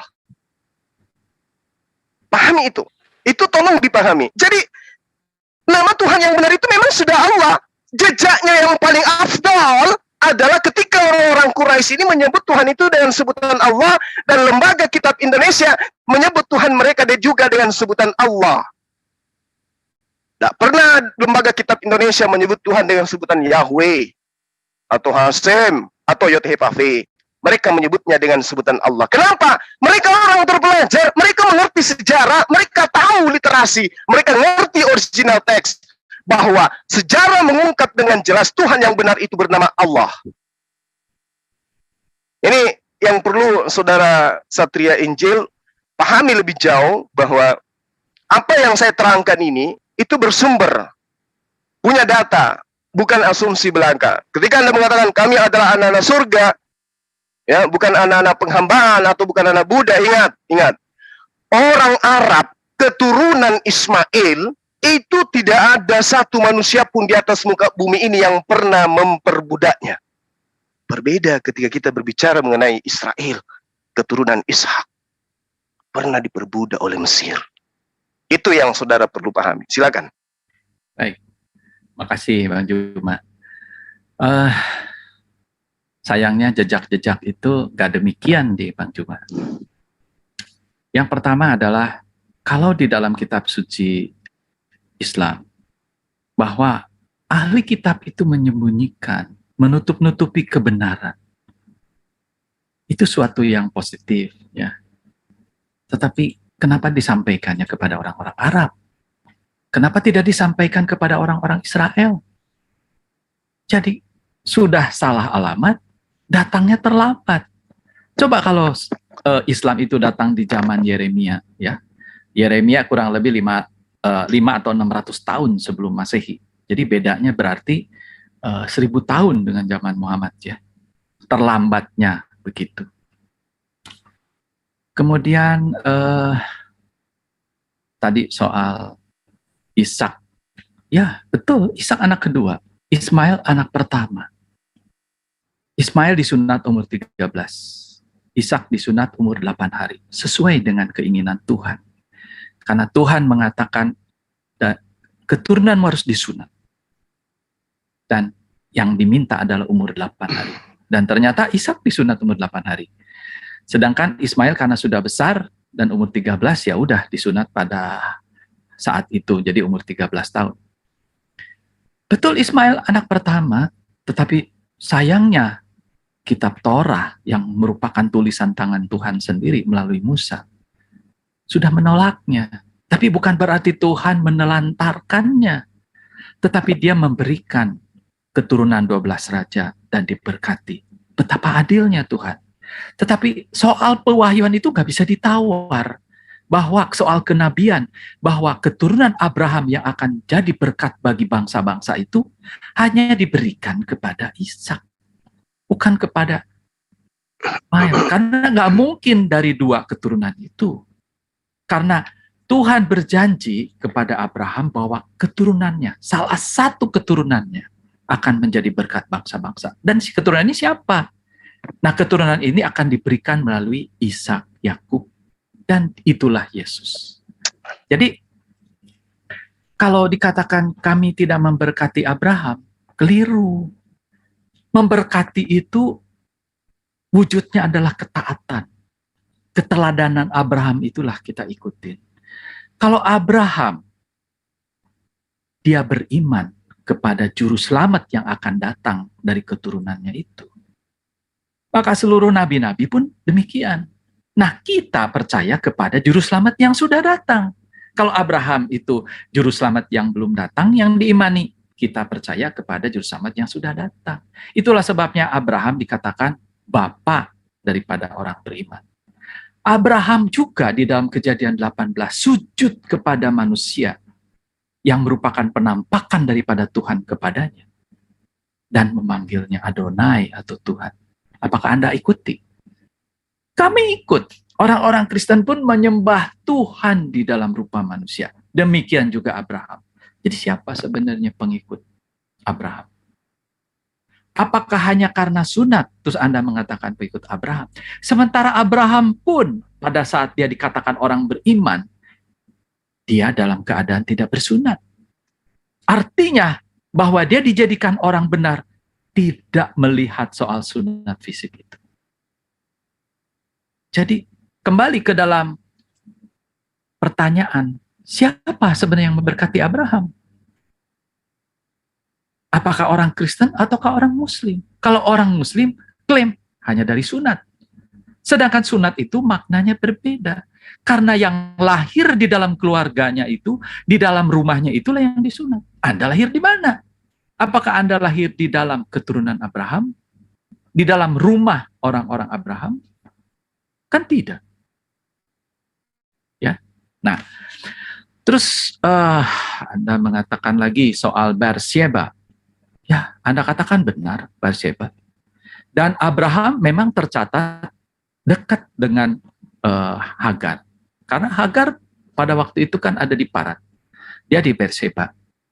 Kalau kebetulan bahwa kuburan untuk Sarah itu adalah hasil pembelian dari Abraham, ya nggak masalah, karena memang tanah itu adalah tanah perjanjian yang masih dikuasai oleh orang-orang asing, dan Abraham membelinya. itu adalah cara yang paling baik daripada merebutnya, kan? Jadi apa yang Anda ceritakan tidak menunjukkan jejak bahwa Abraham itu menyembah yang bernama Allah. Tidak ada. Apalagi lebih jauh dari itu, bahwa Abraham dan Hagar itu sampai ke Mekah. Karena antara Beersheba atau Paran sampai ke Mekah terbentang dua gurun pasir yang sangat luas, yang pada zaman itu mustahil ditempuh di dalam keadaan antara Hagar dan Ismail berjalan. Apakah menggunakan onta? Mustahil sekali perjalanan yang sangat jauh dan panas tersebut. Jadi, secara logika pun agak aneh kalau dia sampai ke situ. Dan buktinya Anda lihat, setelah Sarah meninggal, ternyata Abraham tidak kembali kepada Sarah. Kepada Hagar. Tidak, padahal Hagar masih hidup. Dan dia dekat di situ. Tidak kok. Malah Abraham mengawini perempuan yang ketiga, yaitu Keturah. Sehingga pada saat meninggalnya, kan disebut di Kejadian 25 ayat 16, Abraham memberikan seluruh warisannya kepada Ishak. Sementara kepada keturunan daripada Hagar maupun Keturah itu hanya diberikan hadiah. Ya, kalau zaman sekarang angpau lah gitu ya. Jadi apa yang dikatakan Alkitab, itulah yang saya sampaikan. Ini bukan kata-kata saya, tapi Alkitab yang menceritakan bagaimana kisah Abraham, Ismail, dan seterusnya. Dan di dalam kitab kami tidak tercatat ada Allahnya Ismail. Tetapi Tuhan Abraham, Tuhan Ishak, Tuhan Yakub itu berkali-kali disebut. Sedangkan Ismail tidak. Berarti mungkin bisa menimbulkan penafsiran bahwa setelah itu mungkin keturunan Ismail tidak memanggil lagi nama Tuhan. Ya, itu yang kami pahami. Karena saudara daripada Ishak, karena Ishak kan melahirkan ada dua, yaitu Esau dan Yakub. Keturunan Esau pun tidak tercatat memanggil nama Tuhan atau nama Yod-Heh-Wav-He. Jadi artinya keturunan Abraham yang boleh dikatakan terhilanglah gitu ya. Itu keturunan Ismail dan keturunan Esau. Dan Esau lah yang sebenarnya pamannya daripada Yakub. Ya. Itu aja jawaban saya, Bang Juma. Anda belum menjawab dan belum menerima bahwa sebenarnya jejak yang sudah ada itu adalah nama Allah itu adalah sesembahan orang kafir Quraisy dengan ritual yang hampir sama dengan orang-orang Islam. Ya, jadi sebenarnya jejaknya hanya sampai situ gitu. Ya, tinggal terima atau tidak gitu, Bang Juma. Ya, oke, makasih. Iya. Jadi satu hal yang perlu ya di sesi ini saya sampaikan kepada saudara, ketika saudara kemudian mempertontonkan penolakan Bani Israel terhadap Ismail, itu udah pasti itu. Maka saya katakan Al-Quran itu tidak pernah salah. Mengapa engkau mencampur adukkan?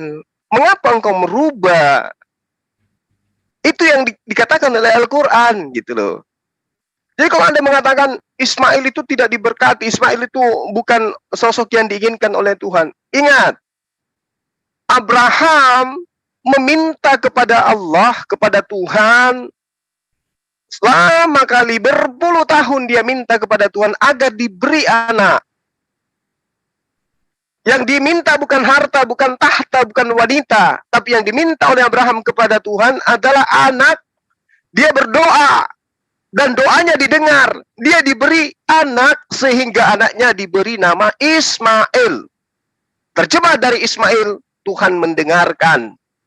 Kalau Ishak itu artinya tertawa. Kenapa tertawa? Karena Sarah ya menertawakan malaikat yang datang kepadanya. Jadi yang didengarkan doanya pada saat itu adalah doa ketika dia menginginkan anak dan diberi Ismail. Lalu kemudian apa yang terjadi? Kejadian 21 nomor 17, Allah mendengarkan suara Ismail. Jadi suara Ismail itu didengarkan oleh Allah.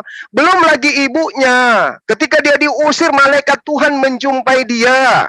Jadi kalau Anda mengatakan mustahil dia berjalan sejauh itu, lah orang ini adalah orang yang diberkati. Ismail didatangi malaikat, ibunya didatangi malaikat. Apa susahnya bagi Allah memperjalankan manusia hanya berapa ratus kilometer? Lawang sekarang aja orang bisa dari Makassar ke Arab Saudi ribuan kilometer, bisa kok sampai di sana menggunakan pesawat. Apakah Allah tidak mampu memperjalankan hambanya dengan menggunakan hal gaib? Pesawat aja bisa ngantar kita ke Mekah. Apatah lagi Allah pencipta langit dan bumi yang berkehendak, sekejap mata terjun dia dari Hebron ke Mekah. Tidak ada masalah dengan itu. Jadi kita berbicara mengenai nabi-nabi, berbicara mengenai Allah, Tuhan, berarti kita masuk kepada esensi yang gaib. Dalam arti kata, kita nggak bisa menyampingkan hal gaib yang terjadi. Itulah yang disebut dengan mujizat. Nah, ketika saudara mengatakan Ismail anak yang tidak diberkati, tunggu dulu. Kan faktanya diterangkan bahwa dia ya menetap di Berseba. Kan dalilnya ada, gitu loh. Nah, kalau Anda mengatakan kenapa Anda disunat? Yang disunat itu hanya keturunannya. Dia hari ke-8 dan seterusnya. Siapa yang bisa memastikan bahwa dalilnya memang bunyinya kayak begitu? Sedangkan nama kitabnya saja tidak tahu siapa yang kasih nama kitab Kejadian. Itu belum tentu benar nama Kejadian. Kitabnya itu nama Kejadian. Karena ini hanya kitab terjemah. Tapi meskipun demikian, Allah mengatakan mereka ingin menipu Allah. Sesungguhnya Allah itu maha pembalas tipu daya. Mereka ingin menipu Allah, tapi ternyata justru Allah menampakkan kebenaran melalui kitab yang mereka bolak-balikkan itu. Ini fakta yang kita lihat dalam kitab saudara. Kalau Anda mengatakan, kenapa kalian disunatkan? Jelas dikatakan, turun-temurun. Berarti siapapun yang ditemukan dari keturunan Abraham, itu akan bersunat. Karena perjanjian kekal Allah adalah mereka akan disunat. Siapapun ya, yang hidup di tengah-tengah keturunan dari Bani Israel, Bani Ismail, Bani Abraham, mereka semua akan disunat. Itu perjanjian Allah. Baca secara lengkap Kejadian 17. Nah, kemudian ketika berbicara mengenai pemberkatan, satu-satunya golongan manusia di atas muka bumi ini yang memberkati Abraham cuman Islam. Yahudi, no. Apalagi Kristen, mohon maaf, yang hanya penumpang gelap. Yahudi itu, ya, dia hanya jalan di tempat. Sementara dalilnya, dunia, bumi ini, manusia ini, semuanya akan memberkati Abraham. Dunia akan memberkati engkau. Siapa yang menyebabkan Abraham diberkati oleh dunia? Rasulullah Muhammad SAW yang adalah keturunan Ismail yang menyebabkan dunia bergemuruh pemberkatan kepada baginda Abraham alaihissalam. Di Kristen mana ada, Yahudi mana ada memberkati Abraham? Yang ada adalah mereka mengutuk. Mari kita lihat cerita yang mereka bangun di dalam kitab Kejadian nomor 12, Kejadian bab 12 nomor 10 sampai nomor 20. Apa yang mereka ceritakan di situ? Istri Abraham melakukan poliandri, 2 suami. Nauzubillah summa nauzubillah. Ini adalah pengutukan terhadap Abraham. Berarti Abraham memiliki hal yang tidak baik dalam kehidupannya. Mana bisa diberkati oleh kalian, sementara cerita yang muncul di tengah-tengah kalian adalah cerita yang menghujat dan mengutuk Abraham. Baca kitab Kejadian 12, bagaimana Sarah dinikahkan kembali oleh Fir'aun, oleh karena Abraham alasannya takut dibunuh, sehingga dia memerintahkan Sarah mengaku sebagai adiknya. Karena dia mengaku sebagai adiknya, Fir'aun jatuh cinta kepada Sarah, maka Fir'aun mengambil Sarah untuk dijadikan sebagai istri. Itulah Tuhan datang, Fir'aun marah kepada Abraham, wahai Abraham, mengapa engkau mengatakan dia ini adikmu sehingga aku mengambilnya menjadi istriku? Sekarang inilah istrimu, ambillah kembali, pergilah. Bayangkan, penghinaan, penghujatan terhadap Abraham dan keluarganya oleh kitab yang kalian anggap sebagai kitabnya Bani Israel. Yahudi tidak memberkati Abraham. Kedua, Ismail disebut sebagai keledai liar. Apa pernah ada tindakan Ismail yang tertoreh di dalam kitab kalian? Ada perbuatannya yang menyeleweng gitu, menyimpang dari ajaran yang Tuhan ajarkan kepada dia? Tidak ada. Tapi coba keturunan Ishak, nyembah berhala, nyembah Baal, kemudian nyembah lembu. Ada yang kurang gitu dari mereka? Semua mereka lakukan. Belum lagi dari mereka ahli kitab mengajarkan Tuhan menjelma jadi manusia. Apa ada dahsyat dari ini. Keturunan Abraham dibilangnya menggondi istri sampai ribuan, melacur. Daud dikatakan pesina, Daud dikatakan mengambil istri orang, semua dihina. Lot, Yakub, semua dinistakan, keturunannya itu hancur semua. Mulai dari silsilah yang nyampe kepada Abraham, dan setelah Abraham semua ceritanya cerita yang tidak baik. Lalu ini yang dikatakan kalian memberkati Abraham, dari mananya? Ajarannya ditolak, anak-anaknya ditolak, apalagi Tuhannya ditolak. Istrinya dikatakan sebagai budak.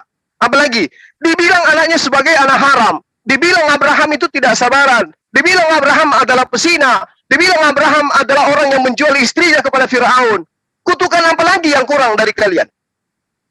Makanya Allah mengatakan, wahai Abraham, aku akan memberkati siapapun yang memberkati engkau Abraham.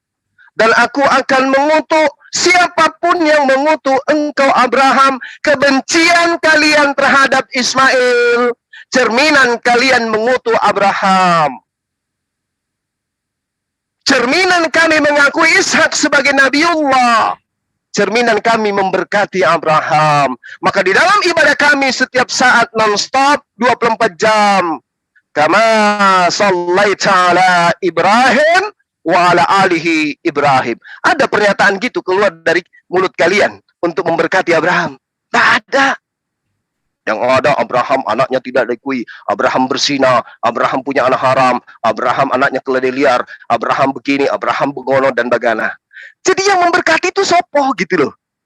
Islam satu-satunya agama di atas muka bumi ini yang memberkati Abraham. Mulai dari pelosok ujung paling timur sampai barat, selatan, utara, hanya Islam. Begitu pagi datang, semua diteriakan, Allahumma salli ala Muhammad, kama sallaita ala Ibrahim, wa ala alihi Ibrahim. Bercerita wa ala alihi Ibrahim, berarti semua keturunannya, Yakub, Ishak, semua, Ismail, dan seterusnya. Itu pemberkatan, Pak. Jadi, kalau Anda ingin mencari, kok nama Allah itu ada muncul tiba-tiba? Itulah yang diperkenalkan Allah melalui malaikat, sampaikan kepada Hagar, sampaikan kepada Ismail, Ismail dan keturunannya. Quraisy menyebut Tuhan itu dengan sebutan Allah, namun mereka menempatkan pada tempat yang salah. Saya kira begitu, Saudara Kusnadi. Hal yang saya uraikan itu berdata, punya dalil, tinggal Anda kemudian yang memikirkan. Silakan. Oke. Jadi gini ya, Bang Jumat, bahwa kitab Torah itu ditulis oleh tangan Tuhan sendiri melalui Musa. Dan itu tercatat di dalam kitab Torah itu sendiri. Dan kitab itu sudah ada ribuan tahun sebelum Islam datang. Yang kemudian sekarang Anda persalahkan. Jadi kalau dikatakan kami membenci Ismail, oh tidak. Tetapi Alkitab atau Tuhan sendiri yang menyatakan demikian. Kami mengakui bahwa malaikat Tuhan pernah datang kepada Hagar untuk menghibur, ya, karena dia teraniaya, dia sedih, ya. Tapi bukan berarti itu bisa mengubah rencana Tuhan. Bahwa Tuhan, hanya Tuhan yang mengajarkan kepada umatnya bahwa nabi-nabi itu juga manusia biasa. Mereka tidak luput dari dosa, dari kesalahan. Dan mereka bertobat. Jadi apa salahnya kalau Tuhan mengungkapkan apa yang pernah terjadi kepada Abraham, kepada Ismail, kepada Ishak, dan lain sebagainya.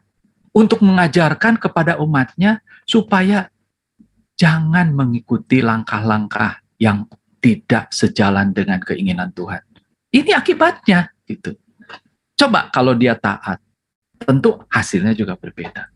Jadi, Anda salah alamat. Kalau Anda menolak Alkitab, menolak kitab Torah, sama aja dengan Anda menolak penulisnya, penciptanya.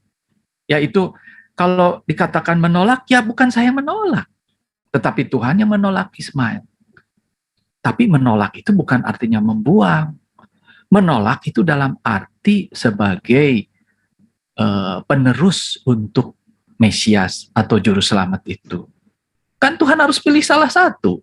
Nggak mungkin dua-duanya. Dan dia memilih Ishak ya karena itulah prerogatifnya dia. Ya. Jadi Kalau Anda mengeluarkan unek-unek, mengeluarkan curhat, ya kami terimalah. Terima dengan senang hati. Cuman saya katakan apa daya, karena itu tulisan tangan Tuhan sendiri. Kalau Tuhan menulis di situ adalah seperti kuda liar kepada Ismail, ya mungkin terjemahannya nggak cocok gitu ya. Tapi ya itulah hati Tuhan mengatakan begitu. Anda bisa apa kalau Tuhan menuliskan begitu? Ya mungkin Anda nggak gampang menerima kitab Torah. Kenapa? Karena itu tidak sesuai dengan keinginan Anda. Tetapi jangan lupa, Bang Juma, pada saat nanti akhir zaman, tetap kebenaran itu harus ditegakkan. Bagaimana Anda bisa memungkiri kitab Torah itu? Yang orang-orang Yahudi sendiri mengakui kitab Torah itu. Teksnya itu demikian. Kecuali dia menggunakan tafsiran tersendiri ya. Jadi ya, kembali Bang Juma, sayangnya jejak-jejak yang Anda cari tidak ada di dalam kitab Torah yang justru umurnya udah jauh lebih tua daripada Islam. Jadi sayang sekali makanya terlambat datang. Coba kalau Islam datang ya pada zaman Abraham, mungkin ceritanya akan berbeda. Jadi kembali bahwa jejak yang terlihat jelas ya ada di situ seperti yang saya sampaikan gitu, Bang Juma. Tinggal Anda cari jejaknya dari kitab apa, bagaimana Abraham yang mungkin menurut saya berbeda dengan yang bernama Ibrahim. Karena kisahnya juga berbeda, ya meskipun ada kemiripan di dalam nama dan keluarganya. Tapi belum tentu itu sama. Jadi sayang sekali semua itu hanya klaim gitu Bang Juma. Ya itu aja pendapat dari saya bahwa Allahnya orang Muslim itu nggak sama dengan Allahnya Abraham. Allahnya orang Israel. Ya itu yang kira-kira yang saya bisa sampaikan Bang Juma. Silahkan kalau ada lagi. Baik. Jadi saudara mengatakan bahwa Tuhan tidak bisa menjaga firman-Nya kalau apa yang diuraikan Al-Quran itu betul. Logikanya sederhana. Dan itu bisa dibuktikan dengan pernyataan saudara barusan. Nabi-nabi saja menurut Anda itu bisa saja bersalah. Berarti kalau nabi-nabi saja bisa bersalah, bagaimana mereka yang kaumnya yang bukan nabi? Kalau Harun ketika diberi kepercayaan untuk menjaga orang-orang Yahudi ketika Musa menerima 2 loh batu itu, bisa kemudian kecolongan kaumnya justru membuat patung. Bagaimana mungkin kemudian yang hanya tulisan itu tidak bisa dirubah oleh mereka? Makanya Musa masih ada catatan-catatannya, salinannya yang bisa Anda baca di kitab saudara. Di kitab Bani Israel yang diambil oleh gereja. Dikatakan, sedangkan aku masih hidup, kamu sudah memperlihatkan tegar tengkukmu kepada Tuhan. Apalagi setelah aku nanti telah mati. Apa setelahnya? Dia memerintahkan kemudian Torahnya dituliskan. Kenapa dia memerintahkan? Karena dia tahu kaumnya adalah bangsa tegar tengkuk. Hidup saja masih menolak Tuhan. Musa hidup saja mereka masih menolak Tuhan. Padahal coba bayangkan, dimerdekakan dari perbudakan, dibebaskan dari tenggelam dari tengah lautan, diberikan makanan jatuh langsung turun dari langit, sudah dimasak, masih berasap makanan itu. Jika Tuhanmu itu benar Musa, kami udah bosan makan makanan yang ada, tolong minta kepada Tuhanmu, turunkan makanan dari langit. Hari itu juga, saat itu juga, turun makanan dari langit. Apakah mereka kemudian taat kepada Tuhannya Nabi Musa? Tidak. Dia kemudian dibentengi, dilindungi, diayomi untuk sampai ke tanah Kanaan, tanah perjanjian. Apa kemudian mereka itu menjadi orang-orang yang taat kepada Tuhan? Tidak. Musa dengan teganya sesuai dengan perintah Tuhan bunuh semua yang ada di kampung itu. Jangan kau biarkan apapun yang bernapas. Untuk apa? Untuk orang Israel. Tapi apakah kemudian orang Israel itu bersyukur?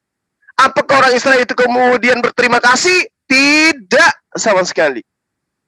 Bahkan Yesus mengatakan dalam Yohanes 7, engkau menerima Torah Musa, tapi tidak ada satupun di antara kalian yang mentaati perintah Torah. Sampai kalian ingin membunuhku, kata Yesus. Bayangkan. Ya. Jadi bagaimana mungkin kemudian kitab yang sudah hancur kayak begitu, Anda jadikan tolak ukur untuk menilai Al-Quran? Di situ kelirunya. Kemudian, coba kita lihat. Saudara mengatakan bahwa kata pere itu adalah keledai liar. Kawan, yang saya tahu, menurut apa yang saya pelajari, kitabnya Nabi Musa, ya, itu sudah tidak ada. Namun salinan yang tertua, itu jelas yang ditemukan salinan-salinannya, itu tidak tertulis dengan tulisan yang sudah memiliki nekot. Tidak ada tanda baca di dalamnya. Semua huruf besar, semua huruf yang hidup. Tidak ada huruf mati gitu loh. Jadi kalau dikatakan pere itu adalah penambahan dari orang-orang setelahnya. Yang ada adalah huruf fa dan juga res. Jadi bacanya bisa piri, bisa para, bisa poro, bisa puru. Sekarang yang kita lihat yang benar apa? Apakah keturunan Ismail itu seperti keledai liar? Atau sesuai dengan janji Allah? Apa janji Allah kepada Abraham? Wahai Abraham, aku akan menjadikan engkau menjadi bapa sebagian bangsa. Ya, engkau akan memiliki anak keturunan berlaksa-laksa, seperti bintang di lautan, seperti buih di lautan, seperti pasir di pantai. Itu keturunanmu, wahai Abraham. Engkau akan memperanakan raja-raja. Engkau akan memperanakan anak cucu yang sangat banyak. Dan itu diulang terus kepada Abraham oleh Allah. Nah, kalau dia keledai liar, tidak cocok. Yang cocok adalah parah. Laki-laki yang subur. Sehingga keturunannya banyak. Coba lihat bangsa Arab sekarang. Keturunan Abraham. Banyak enggak? Banyak. Menguasai bumi malah mereka. Di mana-mana ada orang Arab. Kalau orang Yahudi, dihitung jari. Di Indonesia ini aja cuma berapa orang? Coba. 100 pun mungkin nggak ada di Indonesia ini. Tapi coba orang Arab. Di mana-mana memenuhi bumi. Keturunan Abraham. Engkau akan memperanakkan.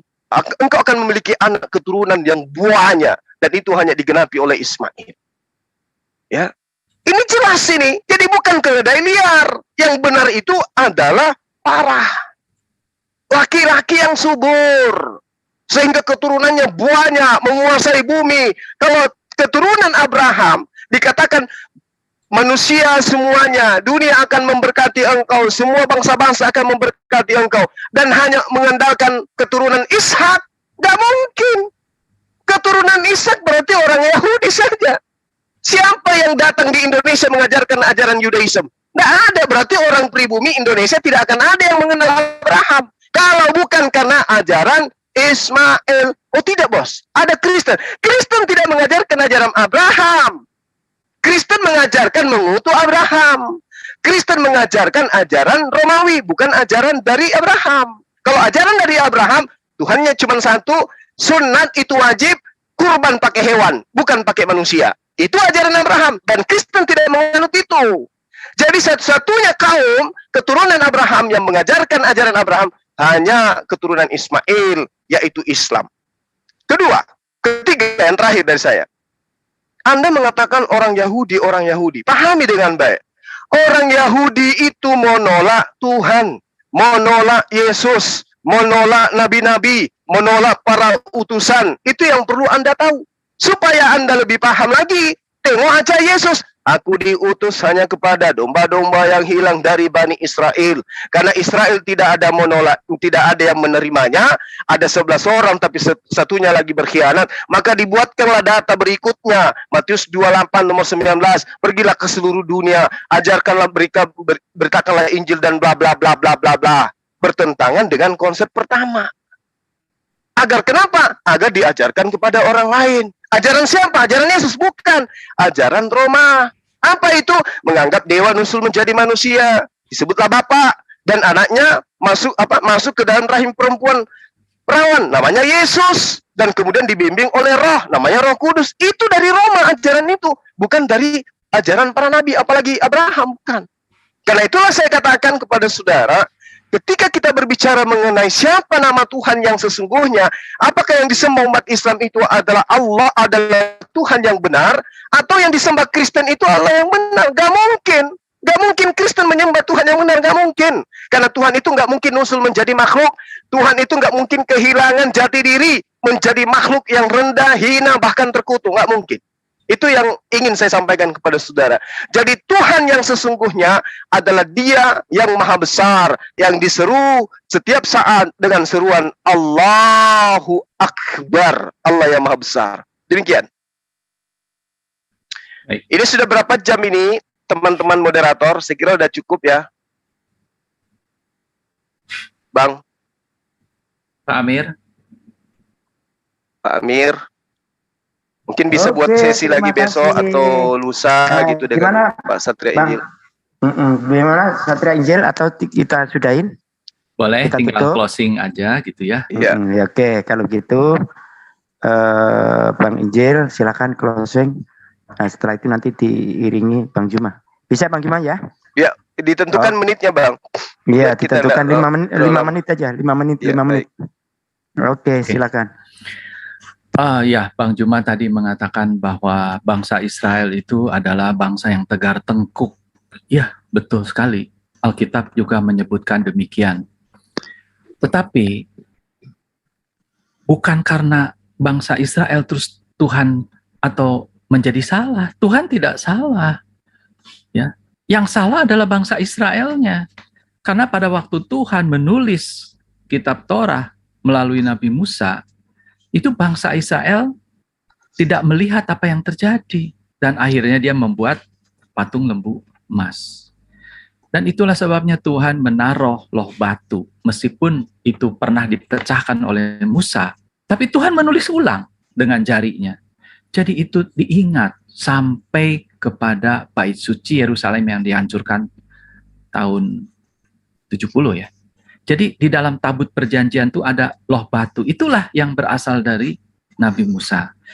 Jadi bagaimana mungkin kitab itu bisa berubah? Jadi lucu sekali kalau Bang Juma mengatakan kitabnya hancur. Kitabnya nggak hancur. Yang hancur itu adalah orang Israel. Ya. Sehingga Tuhan harus terus menurunkan nabi terus menurunkan nabi kepada bangsa yang tegar tengkuk ini. Dan bangsa yang tegar tengkuk inilah yang memang akhirnya menolak Yesus ya. Tapi bicara tentang Yesus kita nanti bikin sesi lain aja ya. Nah, jadi kalau soal tadi huruf mati di dalam kitab suci, betul, Tuhan itu menjaga meskipun bangsa Israel itu menyembunyikan, sehingga pada zamannya Yesus itu datang hanya tersedia kitab Septuaginta, tetapi Tuhan memunculkan kembali dengan ditemukannya naskah-naskah kitab suci yang ada di Gua Qumran yang disebut Dead Sea Scroll. Dan itu sudah lengkap. Apa yang ditulis di dalam kitab Torah ada di situ ternyata. Ya. Kemudian soal keturunan Ishak ya. Keturunan Ishak itu tidak hanya Yakub, tetapi Esau. Jadi yang menurunkan bangsa yang besar itu sampai sekarang juga salah satunya keturunan Esau juga ya. Tidak hanya Ismail. Kalau Ismail terlalu jauh. Jadi jangan salah paham ya Bang Juma. Kita tidak membenci kepada Ismail sama sekali. Tetapi Alkitablah yang menulis seperti itu. Apa daya, kita nggak bisa ngomong apa-apa gitu ya. Cuman saya ingin menunjukkan nih ya, bahwa di dalam kitab Tanakh Yahudi sendiri, ada suatu kisah tentang orang Arab nih. Saya tunjukkan di sini di dalam 2 Tarawih ya. Di sini ada suatu nih. Lalu Tuhan menggerakkan hati orang Filistin dan orang Arab yang tinggal berdekatan dengan orang Ethiopia melawan Yoram. Apa yang kenapa hilang? Ayat 17-nya, mereka maju melawan Yehuda. Jadi ternyata orang Filistin dan orang Arab itu musuhnya Yehuda. Yehuda itu adalah bangsa yang terberkati. Ya. Jadi ternyata Alkitab mencatat bagaimana kisah orang Filistin dan orang Arab yang merupakan musuh dari bangsa pilihan Tuhan. Ya. Oke, saya kira di dalam waktu yang singkat ini saya mungkin tidak banyak lagi menyimpulkan, tetapi di dalam narasi tadi kita udah lihat bahwa jejak-jejak yang ada di dalam Alkitab ternyata tidak memuaskan Bang Juma ya. Tetapi jejak-jejak yang sangat jelas itu justru terjadi di zaman jahiliyah. Nah, itu yang sebenarnya mungkin perlu Anda pikirkan secara serius. Mengapa persembahan orang kafir Quraisy itu kok sama dengan sesembahan orang-orang Muslim. Meskipun ada perubahan sedikit ya, di sana dulu ditambahkan bahwa Allahnya punya anak, Al-Uzza, Al-Manat dan Al-Uzza, Al-Manat dan Lata gitu. Nah sekarang nggak ada gitu kan, berarti dirubah. Dulu Allahnya punya anak, ya, yang bernama Allah punya anak, sekarang tidak ada. Ya, saya kira itu aja. Saya mungkin mau bicara apa lagi, saya kira udah cukup jelas ya penjelasan dari tadi, cuman artinya bahwa mari kita berani berkata benar. Kita jujur apa yang dikatakan kitab suci yang jelas merupakan pengakuan dan itu dari Tuhan itu sendiri. Itu aja Bang Juma, saya nggak panjang lebar. Terima kasih untuk waktunya dan terima kasih kepada teman-teman semua ya untuk waktu yang diberikan kepada saya. Terima kasih. Oke, terima kasih, pas waktunya. Oke, selanjutnya diteruskan oleh Bang Juma untuk closing. Silakan Bang Juma. Makasih Pak Amir. Jadi Al-Quran menerangkan begini. Bismillahirrahmanirrahim. Wa ma ya'tihim mir rasulin illa kanu bihi yastahzi'un. Jadi kepada mereka yang diberi kitab Torah, diberi Zabur, diberi Injil, kata Allah, tidak datang seorang pun utusan kepada mereka, melainkan mereka ini selalu memperolok-olokkan utusan-utusan itu. Utusan yang terakhir, utusan yang pertama sampai kepada Nabi Isa alaihissalam diutus juga diperolok-olokkan. Al-Quran menerangkan itu. Jadi kalau Nabi sebagai cahaya, sebagai penerang, ya, yang datang kepada mereka, mereka tolak. Maka mustahil kemudian catatan-catatan wahyu yang ada di tangan mereka itu ditolak, diterima, ataupun dijaga. Kalau hari ini saudara Satria mengaku bahwa Torah itu sudah ditemukan, itu di atas mulut. Itu di atas mulut. Tapi fakta tidak sesuai dengan kenyataan. Itu mungkin Anda baca di Google apa di mana Anda temukan narasi literasi yang kayak begitu, tapi fakta itu tidak ada. Itu hanya pengakuan untuk disampaikan ke seluruh dunia, kita sudah menemukan. Tapi mana buktinya? Berbeda dengan Al-Quran. Dimanapun bisa Anda temukan. Apa yang diterangkan Al-Quran hari ini, kita urai kebenarannya. Jadi ketika saudara mengatakan ada jejak-jejak, sebenarnya itu bukan menjadi poin keislaman saya. Islam itu sudah sempurna. Ya, udah sempurna ajaran agama Islam itu berdasarkan Quran. Maka dari itulah kemudian Arab, sejazirah Arab menjadi Islam, itu tidak pernah mengkaji kitab-kitab sebelumnya. Kenapa kita malam ini berbicara mengenai catatan-catatan yang Anda anggap sebagai firman Tuhan di dalam kitab Anda? Ya karena kita sedang berbicara lintas agama. Al-Quran kami uraikan, tidak mungkin Anda percaya. Tapi anehnya ketika kami mengurai kitab Anda pun tidak percaya.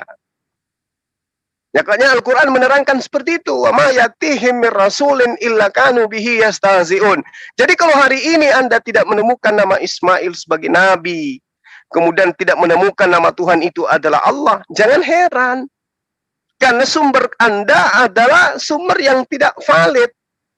Bayangkan kalau kita berbicara mengenai sanad, kitab Anda tidak berasal dari Yesus. Coba, kitab Anda tidak berasal dari Musa. Kayak mana mau dipercaya kitab-kitab seperti itu ketika dijadikan sebagai kacamata untuk menilai Al-Quran? Tentu tidak bisa. Jadi Allah telah mengatakan dirinya satu-satunya Tuhan, tidak ada Tuhan selain dirinya, maka perintahnya kemudian sembahlah aku. Tidak ada Tuhan selain aku. Aku inilah Tuhan. Innani anallah, la ilaha illa ana. Itu yang diterangkan oleh Al-Quran. Ya, tidak ada Tuhan selain aku. Aku inilah Tuhan. Makanya ketika Nabi Isa diceritakan, ketika dia datang kepada Bani Israel, itu yang diterangkan. Wa qala Masihu bin Maryam, ya Bani Israel, ya, a'budu Allah Rabbi wa Rabbakum. Innahu may yushrik billah faqad harramallah alaih. Ini yang diterangkan. Jadi nama Allah itu sudah diterangkan lebih dulu. Kalau dikatakan kami tidak menemukan itu lagi, kami tidak pernah menemukan itu. Anda melihatnya di mana? Di kitabnya Nabi Musa? Bukan. Kitab Anda yang Septuaginta itu diterjemahkan ke dalam bahasa Septuaginta itu 3 abad sebelum Masehi. Itu pun terputus sanadnya. Kita tidak tahu dari mana kitab-kitab ini yang diperintahkan oleh kekaisaran untuk diterjemahkan ke dalam bahasa Septuaginta. Kemudian dari bahasa Septuaginta diterjemahkan ke dalam bahasa Inggris, sanadnya pun terputus. Bahasa Inggris ke bahasa Belanda, Belanda ke bahasa Melayu, Melayu ke bahasa Indonesia, sanadnya terputus. Kita nggak tahu dari mana datangnya kitab-kitab ini, nggak ngerti kita, nggak paham kita. Berbeda dengan Al-Quran, mulai dari Rasulullah sampai kepada sahabat, nama-nama penyampai firman itu sampai kepada di Indonesia masih terekam dan masih hidup hari ini murid-muridnya. Bayangkan. Makanya ada pondok-pondok pesantren. Pondok pesantren itu adalah mereka yang lulus sanad. Mereka yang menjadi sanad, menjadi isnad, menjadi sandaran penerimaan ayat-ayat suci Al-Quran. Nah sekarang tugas kita adalah menelaah, mentadaburi, mengkaji, dan membuktikan kebenaran yang ada di dalamnya. Makanya Al-Quran tantangannya itu sampai kiamat. Kalau kamu nggak percaya Al-Quran itu dari pencipta langit dan bumi, tentu engkau akan menemukan banyak pertentangan di dalamnya. Silakan, siapa yang di antara kita manusia yang ada di atas muka bumi ini yang mampu menunjukkan itu? Pertentangan apa yang ada dalam Al-Quran? Kita bisa urai. Dan pasti itu tidak ada pertentangan. Jadi nama Tuhan itu adalah Allah, sementara Yotevave itu bukan nama Tuhan. Yotevave itu adalah nama gelar Tuhan. Yotevave saya definisikan Tuhan. Sementara nama Tuhan itu adalah Allah Subhanahu wa Ta'ala. Makanya dikatakan di dalam kitab orang Yahudi, Tuhan itu Maha Suci, Maha Tinggi. Berarti kalau diharapkan Subhanahu wa Ta'ala. Itu nggak bisa dipungkiri. Saya kira begitu, sahabat saya, saudara Satria. Mudah-mudahan ini bisa kita jadikan sebagai ajang pertama untuk jumpa di Zoom MDM yang kita cintai. Lusa atau kapanpun kita bisa lanjut dengan tema-tema yang lain. Terima kasih sahabat-sahabat semua. Salam tauhid, salam satu Tuhan. Assalamualaikum warahmatullahi wabarakatuh. Waalaikumsalam. Terima kasih Bang Juma dengan waktunya tepat. Recording stopped. Nah, karena ini sudah diskusi yang dilaksanakan dengan santun semua tanpa ada yang moderatori, tapi kita bisa laksanakan dengan tertib dan tidak ada hujatan. Ya, alhamdulillah, mudah-mudahan ini bisa sebagai contoh nanti pada waktu-waktu yang akan datang. Ya, mudah-mudahan Kang Satria Injil juga betah nanti bisa datang lagi ke sini untuk mendiskusikan hal-hal yang perlu didiskusikan dengan siapa saja sini, mungkin dengan Pak Alif, dengan Bang Juma, dengan yang lain-lainnya. Karena ini sudah selesai, mungkin kita tutup saja dengan ucapan Alhamdulillahirabbil alamin. Wassalamualaikum warahmatullahi wabarakatuh. Waalaikumsalam warahmatullahi wabarakatuh. Terima kasih semuanya, juga Bang Juma dan Pak Amir dan Ya, makasih Bang, teman-teman. makasih. Mohon izin Sehat ya, selalu, saya Bang. lihat. Ya, sip, Ya. sip. Ya, terima kasih Bang.